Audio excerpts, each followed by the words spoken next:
সকলে যদি কাজ করতে পারি তৃণমূলের কর্মীরা, তাহলে প্রধানমন্ত্রী শেখ হাসিনা আবারও প্রধানমন্ত্রী হিসেবে দায়িত্ব নেবেন এবং দায়িত্ব পালন করতে পারবেন। ডক্টর ইউনূস যুক্তরাষ্ট্র থেকে ফিরতে পারবেন না বা ফিরবেন না, এইরকম কিছু আলামত আমরা দেখতে পাচ্ছি এবং সেই আলামতগুলো যদি আরো ঘনীভূত হয় করা যায়, তাহলে আসলে ডক্টর ইউনূস যুক্তরাষ্ট্র থেকে ফিরবেন না এবং আসবেন না।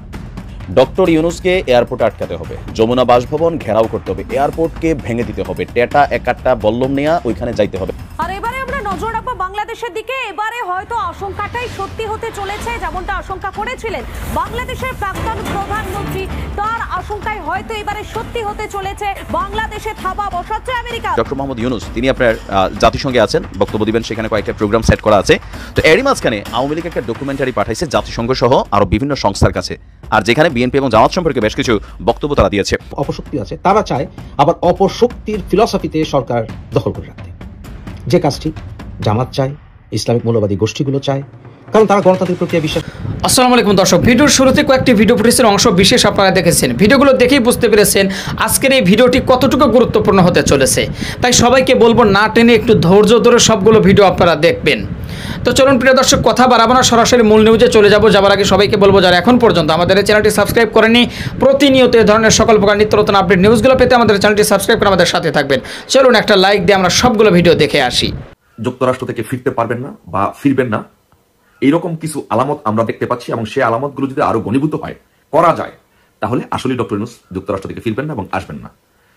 এবং আমরা যদি সেইভাবে সকলে যদি কাজ করতে পারি তৃণমূলের কর্মীরা, তাহলে প্রধানমন্ত্রী শেখ হাসিনা আবারও প্রধানমন্ত্রী হিসেবে দায়িত্ব নেবেন এবং দায়িত্ব পালন করতে পারবেন। বাংলাদেশে এখন যে পরিস্থিতি বিরাজ করছে, সেই পরিস্থিতিতে আমরা আমাদের যারা আওয়ামী লীগ, বিশেষ করে ছাত্রলীগ, যুবলীগ এরা আছে, এরা যদি আমরা একটি সঠিক ভূমিকা পালন করতে পারি, ৭১-এর মতো যদি একটি সঠিক ভূমিকা, ৫২-এর মতো এবং অথবা সর্বশেষ 111-এর মতো যদি একটি ভূমিকা পালন করতে পারি, তাহলে ইউনূস আর বাংলাদেশে আসবে না, ইউনূস বাংলাদেশে আর আসতে পারবে না।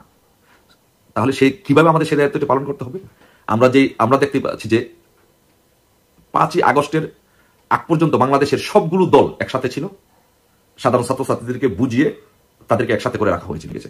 এখন সাধারণ মানুষ এবং সাধারণ ছাত্রছাত্রীরা বিএনপি বলেন, জামাত বলেন, সে সমন্বয়কারী বলেন, তাদের পক্ষে নেই। এবং মানুষ এখন দুই হাত তুলে আল্লাহর কাছে দোয়া করতেছে, প্রার্থনা করতেছে এবং অনুতপ্ত হইতেছে যে আল্লাহ, আমরা কি ভুল করলাম? আমাদের শেখ হাসিনা তো আমাদের কাছে ভালো ছিল, আমরা কেন শেখ হাসিনার মতো একজন প্রধানমন্ত্রীকে আমরা ক্ষমতা থেকে সরালাম? তাহলে এই রিয়ালাইজেশনটা এখন মানুষের সামনে আসছে। এখন যদি আমরা যদি রাজপথে নামতে পারি এবং সঠিক ভূমিকা পালন করতে পারি, তাহলে ইউনূস বাংলাদেশে আসবে না। কিভাবে নামতে হবে? সেটি হচ্ছে আমাদের ইউনূস ওইখানে যুক্তরাষ্ট্রে আছে, এখন আমাদের সবাইকে শেখ হাসিনার জন্য অপেক্ষা করলে হবে না, কোনো নেতৃবৃন্দের ইনস্ট্রাকশনের জন্য অপেক্ষা করতে হবে না। আমরা প্রত্যেকেই আমরা বঙ্গবন্ধু আমাদের আদর্শিক পিতা, তার মানে হচ্ছে আমরা সবাই বঙ্গবন্ধুর আদর্শিক সন্তান, শেখ হাসিনা আমাদের বোন। সো আমরা সবাই বঙ্গবন্ধুর সন্তান, আমরা সবাই শেখ হাসিনার ভাই, শেখ হাসিনার বোন। আমরা নিজ নিজ দায়িত্ব নিয়ে সবাই প্রত্যেক জায়গা থেকে যার যার অবস্থান থেকে আমাদের রাজপথে নামতে হবে। আমরা আমাদের এখন সবার ঢাকামুখী হতে হবে, মার্চ টু ঢাকা। গোপালগঞ্জবাসীকে বলবো, আপনারা গোপালগঞ্জ থেকে ৩ থেকে ৫ লক্ষ লোকের মার্চ টু ঢাকা করেন। আপনাদের যে লোকাল যেই সরঞ্জাম আছে সবকিছু নিয়ে এগুলো নিয়ে মার্চ টু ঢাকা করেন। তারপরে যার যার এলাকায় যে বিশেষ সরঞ্জাম আদি আছে, বিশেষ এলাকা, গোপালগঞ্জের বিশেষ এলাকা কিছু সরঞ্জাম আছে, ব্রাহ্মণবাড়িয়ার বিশেষ কিছু সরঞ্জাম আছে, যেমন টেটা, এগুলো নিয়ে আমাদের সবার যাত্রা করতে হবে ঢাকার দিকে, মার্চ টু ঢাকা। একটা গ্রুপ আমাদের এয়ারপোর্টে অবস্থান নিতে হবে, যেন ডক্টর ইউনূসের জন্য এয়ারপোর্টে না আসতে পারে, এয়ারপোর্টে সবকিছু অচল করে দিতে হবে, কোনো ফ্লাইট যেন এখানে না আসতে পারে। সচিবালয়ে আমাদের অবস্থান নিতে হবে, তারপরে যমুনাতে আমাদের অবস্থান নিতে হবে।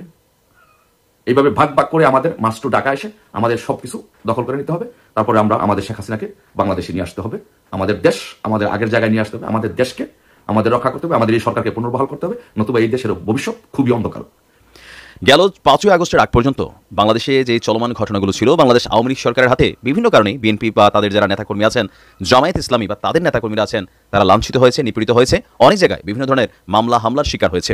আর এই ঘটনাগুলো তৎকালীন সময় আপনার যে আমেরিকার যেই যে পররাষ্ট্র সেক্টরের যে ডিপার্টমেন্ট আছে, সেইখানে জাতিসংঘে, ইউরোপীয় ইউনিয়নে বিভিন্ন জায়গায় বিএনপির নেতাকর্মীরা এটাকে লবিস্ট নিয়োগ করে হোক বিভিন্নভাবে আন্তর্জাতিক বিশ্বের মনোযোগ আকর্ষণ করার চেষ্টা করেছেন। এখন এই ৫ই আগস্টের পর এবার প্রেক্ষাপট হচ্ছে এতদিন যেই কাজটা বিএনপি করছে, সেই একই কাজ এখন আওয়ামী লীগ করছে। এতদিন বিএনপি করছে আওয়ামী লীগের বিরুদ্ধে, জামাতও করছে আওয়ামী লীগের বিরুদ্ধে, আর আজকে আওয়ামী লীগ করছে বিএনপি এবং জামায়াতের বিরুদ্ধে। এই মুহূর্তে আপনারা জানেন যে ডক্টর মোহাম্মদ ইউনূস তিনি আপনার জাতিসংঘে আছেন, বক্তব্য দিবেন, সেখানে কয়েকটা প্রোগ্রাম সেট করা আছে। তো এরই মাঝখানে আওয়ামী লীগ একটা ডকুমেন্টারি পাঠাইছে জাতিসংঘ সহ আরও বিভিন্ন সংস্থার কাছে, আর যেখানে বিএনপি এবং জামাত সম্পর্কে বেশ কিছু বক্তব্য তারা দিয়েছে। Awami League month long state sponsored programme to decimate Awami League, এই শীর্ষক একটা ভিজুয়াল ডকুমেন্ট তৈরি করেছে। আবারও বলি, month long state sponsored programme to decimate Awami League, বড় লম্বা সম্বা নাম, যাই হোক। এখন এই ভিজুয়াল ডকুমেন্ট, যেটা দৃশ্যমান একটা ভিডিও ডকুমেন্ট তারা বানাইছে, যেটা জাতিসংঘ, দূতাবাস, হাই কমিশন এবং আন্তর্জাতিক মানবাধিকার সংস্থাগুলোতে পাঠানো হয়েছে। এই নথিতে কি কি আছে? গত মাসে আওয়ামী লীগের নেতা, সদস্য এবং সংখ্যালঘু সম্প্রদায়কে লক্ষ্য করে সহিংস ঘটনা এবং দমন পীড়নের একটি ধারাবাহিক চিত্র তুলে ধরা হয়েছে। আওয়ামী লীগের কেন্দ্রীয় কার্যনির্বাহী সংসদের সিনিয়র একজন সদস্য ভিজুয়াল ডকুমেন্ট প্রকাশ এবং বিভিন্ন সংস্থার কাছে পাঠানোর বিষয়টি নিশ্চিত করেছেন। জানা গেছে দলের নেতা, কর্মী, সংখ্যালঘু গোষ্ঠীর উপর হামলা নথিভুক্ত করার জন্য মিডিয়া কভারেজ ব্যবহার করে দলটি ভিজুয়াল রিপোর্টটি তৈরি করেছে। এটি পৃথিবীর বিভিন্ন মানবাধিকার সংস্থাকে ইমেইলের মাধ্যমে বিতরণ করে স্থানীয় এবং আন্তর্জাতিক উভয় সমর্থকদের কথা বলার জন্য অনুরোধ করেছে। নথিতে বলা হয়েছে বাংলাদেশ জাতীয়তাবাদী দল এবং জামায়াত ইসলামীর বিরোধী যারা আছে, মানে বিরোধীরা সংখ্যালঘু এবং নাগরিকদের বিরুদ্ধে সমন্বিত উপায়ে মানবাধিকার লঙ্ঘন এবং মানবতার বিরুদ্ধে অপরাধের গুরুতর লঙ্ঘন আপনাদের নজরে আনার জন্য লিখছে। আওয়ামী লীগের দাবি, 5ই আগস্টের পর থেকে আপনার এখানে বেশ কিছু সহিংসতার ঘটনা ঘটেছে। আওয়ামী লীগ নেতাকর্মীদের বিরুদ্ধে নির্যাতন, হত্যার অভিযোগ হয়েছে। বাসস্থান লুটপাটের সাথে জড়িতদের দায় মুক্তি দেওয়া হয়েছে। জাতিসংঘ, বিদেশি দূতাবাস, মানবাধিকার সংস্থাগুলোর কাছে সরকারের, মানে ডক্টর ইউনূস সরকারের নিষ্ক্রিয়তা, ক্রমবর্ধমান সহিংসতার আনুষ্ঠানিক নিন্দা করারও আহ্বান জানিয়েছে। তারা বলছে যে আমরা গণহত্যা বন্ধ করতে, ন্যায় বিচার নিশ্চিত করতে, অবিলম্বে মানবাধিকার পুনরুদ্ধার করতে শাসনের উপর কূটনৈতিক চাপ প্রয়োগের জন্য বিশ্ব সম্প্রদায়কে আমরা অনুরোধ করছি। পাশাপাশি রাজনৈতিক বিভাজন গভীরভাবে মোকাবিলা করার জন্য আন্তর্জাতিক সম্প্রদায়েরও তারা প্রয়োজনীয়তার জোরদার দিয়েছেন। তো এখানে অনেক বক্তব্য আসছে। এখন আসলে ব্যক্তিগতভাবে আমি যতটুকু বুঝি আর কি, এগুলোতে আওয়ামী লীগের ওইরকম কোনো ফায়দা হবে না। যে কাঁচা দাগটা রয়ে গেছে, যে কাঁচা ক্ষতটা রয়ে গেছে, আওয়ামী লীগের চিঠি পাঠাচ্ছে, কিন্তু ওদিক দিয়া ডক্টর মোহাম্মদ ইউনূস তিনি জুলাই এবং আগস্টে সংঘটিত হত্যাকাণ্ডগুলোর একটা মানে বইটই নিয়ে গেছেন, যেটা তিনি আন্তর্জাতিক বিশ্বের সামনে উপস্থাপন করতে যাচ্ছেন। পাশাপাশি গেল 16 বছর বাংলাদেশে যতগুলো ঘটনা ঘটছে, আয়নাগর থেকে শুরু করে নানান গুম টুম, হত্যা প্লাস, এগুলো নিয়ে আন্তর্জাতিক বিশ্ব একের পরে কনসার্ন করেছে। কিন্তু সরকার বলেছে এগুলো বিদেশি ষড়যন্ত্র, বিদেশিদের কাছে ভুলভাল তথ্য দেওয়া হচ্ছে। তো এখন যেহেতু কোনো রাজনৈতিক সরকার ক্ষমতায় নেই, এখন ডক্টর মোহাম্মদ ইউনূসের সরকার যিনি আছেন, তার সম্পর্কে এই মুহূর্তে আসলে আন্তর্জাতিক বা কি বলা যায় সংস্থাগুলোকে বা জাতিসংঘকে বা মানবাধিকার সংস্থাগুলোকে চিঠি দেওয়া কোনো রকম ফয়দা বিএনপিও আদায় করতে পারে নাই। বক্তব্যের মধ্যে ছিল, অ্যাকশন কিন্তু বাংলাদেশের জনগণই নিছে। তো এটাতে আসলে কোনো রকম ফয়দা হবে না। বাট আমার মনে হয় যে একটু আস্তে ধীরে, কারণ যেহেতু আওয়ামী লীগের নানান অপকর্ম এই মুহূর্তে সামনে আসছে আর বিভিন্ন বিষয়গুলো সামনে আসা শুরু হচ্ছে, সারা বিশ্ব দেখছে, এই মুহূর্তে অতি দ্রুত এইসব অ্যাক্টিভিটিস আসলে খুব বেশি মূল্যায়নের ভূমিকা রাখবে না। হয়তো ম্যাটার অফ টাইম, রাজনৈতিক একটা সরকার আসলে এগুলো আস্তে ধীরে হয়তো একটা ভূমিকা পালন করলেও করতে পারে। যখন সেনাবাহিনীতে ছিলাম আমি অ্যাকচুয়ালি, যখন সিভিলিয়ান কেউ সেনাবাহিনী নিয়ে কথাবার্তা বলতো, ইভেন রিটায়ার্ড অফিসাররা পেপারে মানে আর্মির এগেনস্টে বা কোনো কিছু লিখতো, এগুলো আমাকে খুব হার্ড করতো। তো সেম এই জন্যই মানে আমি যদিও আর্মি রিলেটেড বেশি কথাবার্তা বলি, তো আমি চেষ্টা করি যে আর্মি সম্বন্ধে একদম ক্রাইসিস না হলে বলবো না, বাট আর্মি নিয়ে বলতে হচ্ছে প্রতিবারে। এখন আমি যে জন্য আসলাম সেটা হচ্ছে, আমি কয়েকদিন আগে একটা নিউজ পেলাম যে এখন যেহেতু 2টা লেফটেন্যান্ট জেনারেলের পদ খালি আছে, এখানে প্রমোশন দেওয়া হবে। সো এখন যারা সিনিয়র যারা আছে তাদের 2জনের নাম আমি শুনলাম। একজন হচ্ছে মেজর জেনারেল হাজারি স্যার, আরেকজন হচ্ছে মেজর জেনারেল আনোয়ার, দুজনই 22 লং কোর্সের, এবং 22 লং কোর্স থেকে এই দুটো অ্যাটলিস্ট একজনকে দেওয়া হবে। তো এটা নিয়ে কোনো কিছু কারণে হাজারি স্যার হচ্ছে ওনার কোর্সের ফার্স্ট ম্যান, আনোয়ার স্যারও সামনের দিকের, এবং দুজনই ভালো অফিসার। আনোয়ার স্যারের হাজারি স্যারের নিউট্রালিটি নিয়ে আমাদের কারো কোনো সন্দেহ নাই, is a clean man. Anwar sir নিয়ে কিছু অনেকে ডাউট দেবে, স্টিল আমি বলবো যে যেহেতু সামনের দিকে যারা আছে, মেজর জেনারেল যারা সামনের দিকে, তাদের নামটাই আসা উচিত। তো এইটা আমি বলতে হচ্ছে 6-7 দিন আগের কথা। হঠাৎ করে আমি আজকে সকালবেলা শুনলাম যে ওই লিস্টের মধ্যে মেজর জেনারেল মঈন খান, যিনি বর্তমানে 9 ডিভির জিওসি, উনার নাম আছে। এখান থেকেও আমার কাছে মনে হলো যে কিছু একটা ঘাপলা আছে। ঘাপলাটা কি, যে মঈন খান স্যার হচ্ছে তার কোর্সের অ্যাভারেজ অফিসার, মাঝখানের দিকের অফিসার। সেই অ্যাভারেজ অফিসার যেহেতু জেনারেল তারেক সিদ্দিকী 22 লং কোর্সের টার্ম কমান্ডার ছিল, সো এই নেন অ্যাভারেজ 22 লং কোর্সের পুরো কোর্সটাকে উনি উপরে উঠানোর চেষ্টা করছে, এবং এদের লয়ালিটি আকাশসম। এই যে কজন আছে, জেনারেল হামিদ, আর অনেকে আছে, তারপরে ব্রিগেডিয়ার রাশেদ, আর অনেকে আছে, মানে এরা সব তারেক সিদ্দিকীর অন্তঃপ্রাণ। এই মঈন খান স্যার, আপনি যদি চিন্তা করতে পারেন, মঈন খান স্যার আমি নিজে চাকরি করছি, he is a fine gentleman. But কথা হচ্ছে, এই ফাইন জেন্টলম্যানরা যখন প্রমোশনের রেসে আসে এবং আওয়ামী লীগে যোগদান করে ফেলে, দে আর নো মোর জেন্টলম্যান। আপনি যদি দেখেন, এর আগে অনেকগুলা লাইভে আমি বলেছি যে এখন পর্যন্ত যে কয়জন ব্রিগেডিয়ার জেনারেল লন্ডনে ডিএ হিসেবে গিয়েছেন, 100% মেজর জেনারেল প্রমোটেড। এর কারণটা কি? তাদের মেইন কাজ ছিল তারিক জিয়াকে সার্ভেল করা, তাদের সাথে একটা কন্ট্রাক্ট রাখা, তাদের কি প্ল্যান অ্যাডভান্স জানা। এবং আরেকটা জিনিস আমি কখনো বলি নাই, সেটা হচ্ছে ওখানে তারেক সিদ্দিকী এবং শেখ রেহানা তাদের ফ্যামিলি আছে এবং তাদের দেখভাল করতো ডিজিএফআই থ্রু হিম, যারাই ছিল তাদেরকে। 9 ডিভিড হচ্ছে সবচেয়ে সরকারের সবচেয়ে বড়, আর্মির সবচেয়ে বড় পাঞ্চ লাইন, বিকজ তারা ঢাকা থেকে কাছে। ঢাকা যেরকম একটা 46 ব্রিগেড আছে, ব্রিগেড স্ট্রেংথ তো মাত্র 3টা ব্যাটালিয়ন। সো একটা ডিভিশন আছে, ওই ডিভিশনের স্ট্রেংথ হচ্ছে সরকারের স্ট্রেংথ। সো পলিটিক্যাল গভর্নমেন্ট সবসময় তার কাছের ইনার কোর গ্রুপকে সবসময় ওখানে রাখে। মঈন খান স্যার হচ্ছে ইনার কোর গ্রুপের লোক, তার নাম কেন লেফটেন্যান্ট জেনারেল লিস্টে আসবে?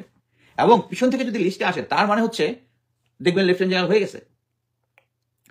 আমি এইটুকু বলতে পারি, যখন এই আন্দোলনটা চলছিল, এই আন্দোলন চলার সময় 9 ডিভির একটা এলিমেন্টও ঢাকায় ছিল, যারা এই আন্দোলনের এই ছাত্রদের আন্দোলনকে দমানোর চেষ্টা করছিল। ওনার একটা কন্ট্রোল সেন্টার ছিল আর্মি হেডকোয়ার্টারে, ওখান থেকে উনি তারেক সিদ্দিকী গিয়ে এবং শেখ হাসিনাকে ডাইরেক্ট ইনফরমেশন দিত। আমার সাথে কিছু জুনিয়র অফিসারের যারা সাভারে আছে, জুনিয়র অফিসার আমার সাথে যোগাযোগ করেছিল। কি কারণে? স্যার আমাদের কাছে ইনফরমেশন আছে যে আওয়ামী লীগের লোকজন এবং তাদের সিম্পাথির কাছে অস্ত্র আছে, কিন্তু আমরা যখন অপারেশন করতে চাই আমাদেরকে অপারেশন করতে দিচ্ছে না। কেন? Because GOC Moin Khan brigade commander হচ্ছে, আগে এনএসআইতে চাকরি করছে অফিসারটার নাম ভুলে গেছি, সব হচ্ছে আওয়ামী লীগের। সো এই মঈন খান স্যারকে যখন ইয়াতে দেওয়া হচ্ছে, মানে কি বলে, ওই লিস্টের মধ্যে নাম আসা মানে হচ্ছে উনি লেফটেন্যান্ট জেনারেল হয়ে যাবে এবং আওয়ামী লীগের একজন লেফটেন্যান্ট স্যার উনি লেফটেন্যান্ট জেনারেল হয়ে যাবে। সো এই কারণে আমি ভাবলাম অ্যাটলিস্ট আমাদের জনগণ যারা আছে তাদেরকে জিনিসটা অ্যাপ্রাইজ করে রাখা উচিত। আর মঈন স্যার যেটা হচ্ছে ইয়েস ম্যান না হচ্ছে, উনি ছোটখাটো একজন মানুষ, ফর্সা সুন্দর, কথাবার্তা খুব ভালো, কিন্তু ইয়েস ম্যান হচ্ছে সিনিয়র যেটা বলে ওটাতে মেনে নেয়। একটা উদাহরণ দিই, আমরা উনি তখন মেজর, আমি তখন ক্যাপ্টেন হিসেবে জয়েন করেছি ঢাকা রেড ও এসইউ আর্মি সিকিউরিটি ইউনিটে। তো আমরা একই রুমে অফিসে করতাম। তো ওই সময় আমারও বিয়ে ঠিক, স্যারেরও বিয়ে ঠিক। সো নর্মালি আমরা বিয়ের সময় তো একটা লম্বা ছুটি চাই। সো আমি পার্ট অফ লিভ, এর আগে কোনো ছুটি নেই, আমি 15 দিনের ছুটি চেয়েছি। যদিও অফিসারদের 1 মাস ছুটি পাওয়ার কথা, বাট ইউএন মিশনে থাকাকালীন ছাড়া 1 বছরের ছুটি আমার মনে হয় আমি কেন কেউই পাইনি। No hard feelings.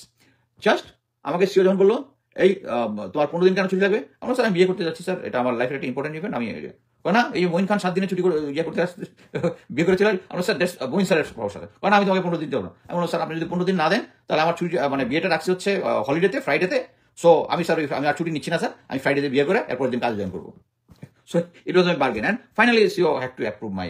But Moin স্যারও চেয়েছিল, কিন্তু মঈন স্যারের 7 দিন বলছে, উনি 7 দিন সিনিয়রকে খুশি।